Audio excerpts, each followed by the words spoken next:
दोस्तों, सूत जी कहते हैं कि शौनक जी पांडवों के महाप्रयाग के पश्चात भगवान के परम भक्त राजा परीक्षित श्रेष्ठ ब्राह्मणों की रक्षा के अनुसार पृथ्वी का शासन करने लगे। उनके जन्म के समय ज्योतिषियों ने उनके संबंध में जो कुछ कहा था, वास्तव में वे सभी महान गुण उनमें विद्वान थे। उन्होंने उत्तरा की पुत्री इरावती से विवाह किया। उनसे उन्हें अजन्मेय आदि 4 पुत्र उत्पन्न किए तथा कृपाचार्य को आचार्य बनाकर उन्होंने गंगा के तट पर 3 अश्वमेध यज्ञ भी करवाए, जिसमें ब्राह्मणों को दक्षिणा दी गई। उन यज्ञों में देवताओं ने प्रकट होकर अपना भाग ग्रहण किया था। एक बार उन्होंने देखा कि शूद्र के रूप में कलयुग राजा का वेश धारण करके और बैल के जोड़ों को ठोकरों से मार रहा है। तब उन्होंने उसे बलपूर्वक पकड़कर दंड दिया। शौनक जी ने पूछा, महाभाग्य सूत जी, दिग्विजय के समय महाराज परीक्षित ने कलयुग को दंड देकर ही क्यों छोड़ दिया, मारा क्यों नहीं? क्योंकि राजा के वेश धारण करने पर भी था तो वह अधर्म शूद्र ही, जिसने गाय को लात मारी थी। यदि यह प्रसंग भगवान श्री कृष्ण की लीला से अथवा उनके चरण कमलों के मकरंद रस का पान करने वाले रसिक महाअनुभवों से संबंध रखता हो तो भी उसमें आयु व्रत नष्ट होती है। हमारे प्यारे सूत जी, जो लोग चाहते हैं कि मोक्ष परंतु अल्पायु होने के कारण मृत्यु से ग्रस्त हो रहे हैं, उनके कल्याण के लिए भगवान यम का आवाहन करके उन्हें यही शर्मित कर्म में नियुक्त कर दिया गया है। यदि यह प्रसंग भगवान श्री कृष्ण की लीला से अथवा उनके चरण कमलों के मकरंद रस का पान करने वाले रसिक अनुभवों से संबंध रखता हो तो उसमें तो आयु व्यर्थ ही नष्ट होती है। प्यारे सूत जी, जो लोग चाहते तो मोक्ष हैं परंतु अल्पायु होने के कारण मृत्यु से ग्रस्त हो रहे हैं, उसके कल्याण के लिए भगवान यम का आवाहन करके उन्हें यहाँ सम्मित्र कर्म में नियुक्त किया गया है। जब तक यमराज यहाँ कर्म से नियुक्त हैं, तब तक किसी की मृत्यु नहीं होगी। मृत्यु से ग्रस्त मनुष्य लोक के जीव भी भगवान की लीला कथा का पान कर सकें, इसलिए महर्षियों ने भगवान यम को यहाँ बुलाया है। एक तो थोड़ी आयु और दूसरा कम समझ, ऐसी अवस्था में संसार के मंदभाग्य विषयी मनुष्य की आयु व्यर्थ ही बीतती जा रही है। नींद में रात और व्यर्थ के कामों में दिन। सूत जी ने कहा, जिस समय राजा परीक्षित सम्राट के रूप में निवास कर रहे थे, उस समय उन्होंने सुना कि मेरी सेना द्वारा सुरक्षित साम्राज्य में कलयुग का प्रवेश हो गया है। इस समाचार से उन्हें दुख तो अवश्य हुआ, परंतु यह सोचकर कि युद्ध करने का अवसर हाथ लगा है, वे उतने दुखी नहीं हुए।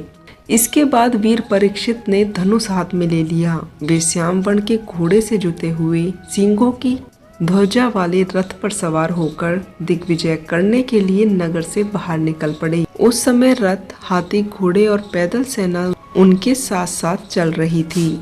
धर्म बैल का रूप धारण करके एक पैर से घूम रहा था। एक स्थान पर उसे गाय के रूप में पृथ्वी मिली। पुत्र की मृत्यु से दुखी माता के समान उसके नेत्रों से आंसुओं के झरने झर रहे थे। उसका शरीर श्रीहीन हो गया था। धर्म पृथ्वी से पूछने लगा। धर्म ने कहा, कल्याणी, कुशल से तो होना? तुम्हारा मुख कुछ मलिन हो रहा है, तुम श्रीहीन हो रही हो। मालूम होता है जैसे तुम्हारे हृदय में कुछ न कुछ दुख अवश्य है। क्या तुम्हारा कोई संबंधी दूर देश में चला गया है जिसके लिए तुम इतनी चिंता कर रही हो? कहीं तुम मेरी तो चिंता नहीं कर रही कि अब इसके 3 पैर टूट गए हैं, एक ही पैर रह गया है? संभव है तुम अपने लिए शोक कर रही हो कि अब शूद्र तुम्हारे ऊपर शासन करेंगे।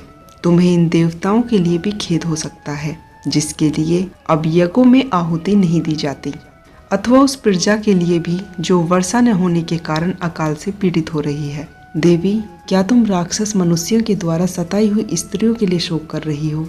संभव है विद्या अब कुकर्मी ब्राह्मणों के चंगुल में पड़ गई है और ब्राह्मण विरोधी राजाओं की सेवा करने लगे हैं, और इसी का तुम्हें दुख है।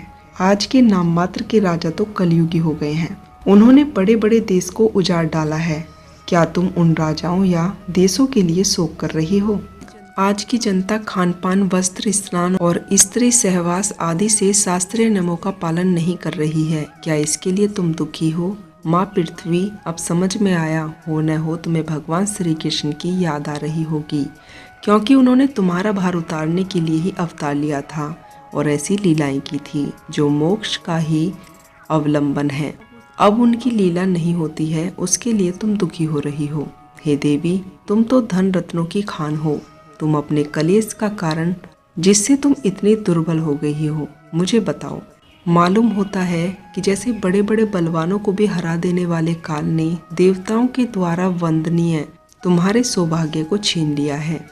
पृथ्वी ने कहा, धर्म, तुम मुझसे जो कुछ पूछ रहे हो वह सब स्वयं जानते हो। जिस भगवान के सहारे तुम सारे संसार को सुख पहुंचाने वाले अपने चारों चरणों से युक्त थे, जिसमें सत्य, पवित्रता, दया, क्षमा, त्याग, संतोष, सरलता, साम, दाम, तप, समता, उपरति, शास्त्र, विचार, ज्ञान, वैराग्य, ऐश्वर्य, वीरता, तेज, बल, स्मृति, सतनता, कौशल, क्रांति, धैर्य, कोमलता, विनयशील, साहस, उत्साह, बल, सौभाग्य, गंभीरता, स्थिरता, कीर्ति और गौरव, ये गुण तथा महत्वाकांक्षी पुरुषों के द्वारा और भी बहुत से महान गुण उनकी सेवा करने के लिए नित्य निरंतर निवास करते हैं, एक क्षण के लिए भी उनसे अलग नहीं होते। उन्हीं समस्त गुणों के आश्रय सौंदर्य धाम भगवान श्री कृष्ण ने इस समय इस लोक से अपनी लीला संवरण कर ली है और यह संसार पापमय कलयुग की कुदृष्टि का शिकार हो गया है। यह देखकर मुझे बड़ा ही शोक हो रहा है। अपने लिए देवताओं में श्रेष्ठ, तुम्हारे लिए देवता, पितृ, ऋषि, साधु और समस्त आश्रमों के मनुष्यों के लिए मैं शोकग्रस्त हो रही हूँ। जिसका कृपा कटाक्ष प्राप्त करने के लिए ब्रह्मा आदि देवता भगवान के शरणागत होकर बहुत दिनों तक तपस्या करते हैं, वही लक्ष्मी जी अपने निवास स्थान कमलवान का परित्याग करके बड़े प्रेम से जिसके चरण कमलों की सुगम छत्र छाया का सेवन करती हैं, उन्हीं भगवान के कमल, व्रज, अंकुश, ध्वजा आदि चिन्हों से युक्त चीर चरण श्री चरण से विभूषित होने के कारण मुझे महान वैभव प्राप्त हुआ था और मेरी तीनों लोकों में बढ़कर शोभा हो रही थी। परंतु मेरे सौभाग्य का अब अंत हो गया। भगवान ने मुझे अभागिन को छोड़ दिया।